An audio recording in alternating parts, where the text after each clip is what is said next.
Halo teman-teman, Indonesia adalah negara yang sangat kaya. Bukan hanya kaya akan sumber daya alam, tapi juga kaya akan budaya dan agama. Semua kekayaan itu menjadi bagian penting dari wawasan kebangsaan, yaitu cara kita memandang bangsa ini sebagai suatu kesatuan.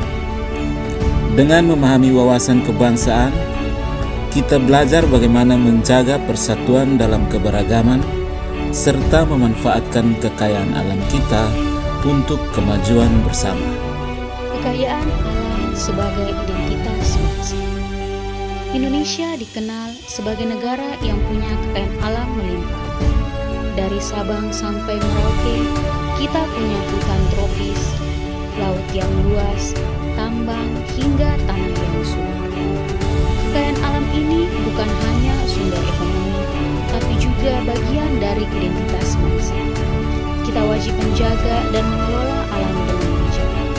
Kalau kita bisa mengelola alam dengan rasa cinta tanah air, itulah bentuk nyata dari wawasan kebangsaan, sekaligus keinginan kita untuk ikut bela negara tanpa senjata.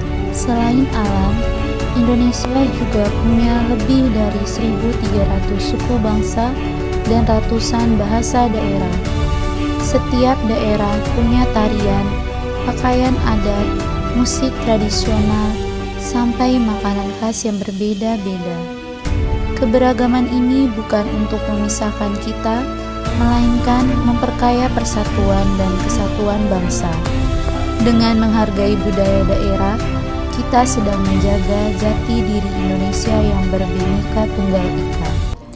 Di tengah modernisasi, budaya Indonesia tetap hidup dan berkembang. Upacara adat, kesenian tradisional, hingga kuliner khas menjadi bukti nyata betapa kayanya warisan budaya yang kita miliki. Tugas kita bersama adalah menjaga, melestarikan, dan memperkenalkan budaya bangsa kepada dunia. Di Indonesia, ada 6 agama yang diakui negara, yang terdiri dari agama Islam, Katolik, Kristen Protestan, Buddha, Hindu, dan Konghucu, dan semuanya bisa hidup berdampingan.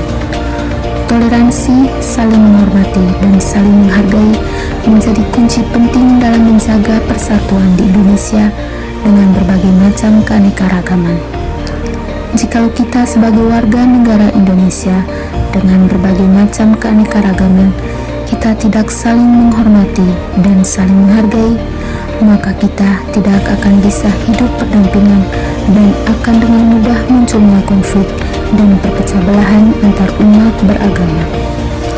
Oleh karena itu, wawasan kebangsaan menuntut kita untuk menjadikan perbedaan agama menjadi salah satu kekuatan kita dan memanfaatkannya dengan baik. Teman-teman, dari kekayaan alam, budaya, hingga agama, kita belajar bahwa Indonesia itu luar biasa. Tugas kita adalah menjaga, melestarikan, dan memanfaatkannya dengan baik.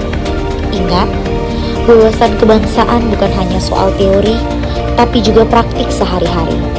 Tidak merusak alam, menghargai budaya daerah, menjaga toleransi antar agama. Kalau semua itu kita jalani, maka kita sudah ikut membela negara dan menjaga persatuan Indonesia. Terima kasih, semoga kita semua bisa menjadi generasi yang bangga dan cinta tanah